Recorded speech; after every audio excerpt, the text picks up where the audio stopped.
No matter what has happened to you in the past, know that it doesn't control your future if you really want to start over. Hi, I'm Vatsala Shukla from Karmic Ally Coaching, and today I'm going to share a simple starting over tip. It's to start thinking in the present. In my previous post, we discussed different reasons for wanting to press the reset button and starting over. We also accepted that while resets and starting over are not always that easy, there are three ways to deal with our concerns. Yet it can feel daunting. Besides, our mind has this wonderful tendency to pull out information stored in our subconsciousness to validate and justify what we are feeling. It doesn't matter if that issue is positive or negative, evidence will be found.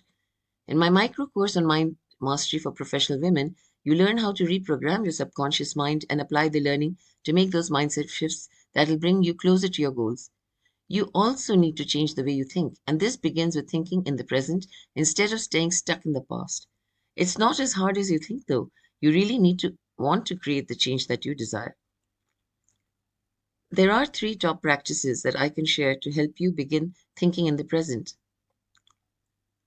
Overall, the vast majority of adults have had to or wanted to start over with something in their lives. It doesn't have to be as extreme as a midlife crisis, but something that just doesn't work for them anymore. Maybe your job doesn't provide the same satisfaction that it did earlier. It could be that your personal life isn't the way you pictured it going by a certain age. We often find ourselves staying in the same relationships and activities out of fear of change. What if you fail? So you repeat the same patterns even in new situations where a different outcome is possible. You have become accustomed to the behavior out of fear of change. How you see yourself today can be all about how you were prompted to see yourself earlier, ranging from incidents during your childhood and adolescence to different disappointments and discourages as a younger adult. Overall, the way that you view the implications of your words and actions formed your central sense of self. Your limiting beliefs overpower any attempt at possibility thinking. However, you can always change your life by changing the lens you see the world with and even how you see yourself. So let us look at the three best ways to move forward with your new way of thinking. Practice self forgiveness for your mistakes. Instead of working on forgiving the people in your past, try forgiving yourself first. Tell yourself, I forgive myself for not seeing the red flags. Now break that down even further. I forgive myself for not acknowledging that his temper scared me during our arguments. After working on your personal apologies, make yourself a promise that you will not punish your future relationships with old memories. That is exactly what they are, memories.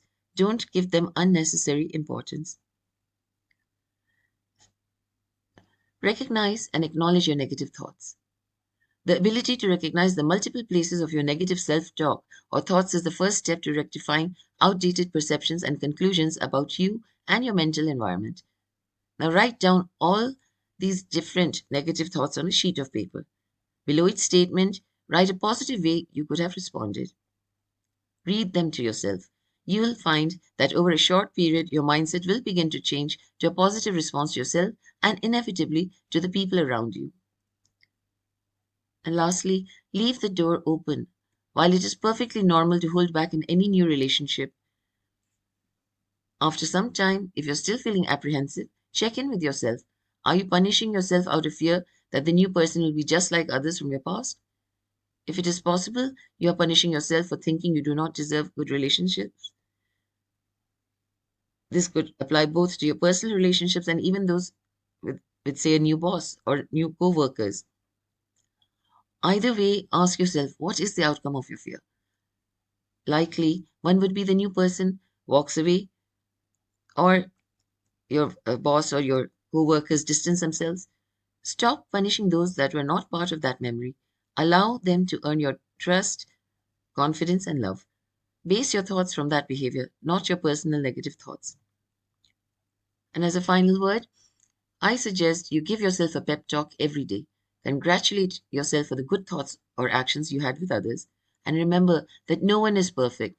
We all make mistakes, and that is okay. As author Roy T. Bennett quoted in The Light in the Heart, if you want to be happy, do not dwell in the past. Do not worry about the future. Focus on living fully in the present. And that is what I suggest you do. And with this, I'm Vatsala Shukla from Karmic Ally Coaching signing off. See you in my next tip.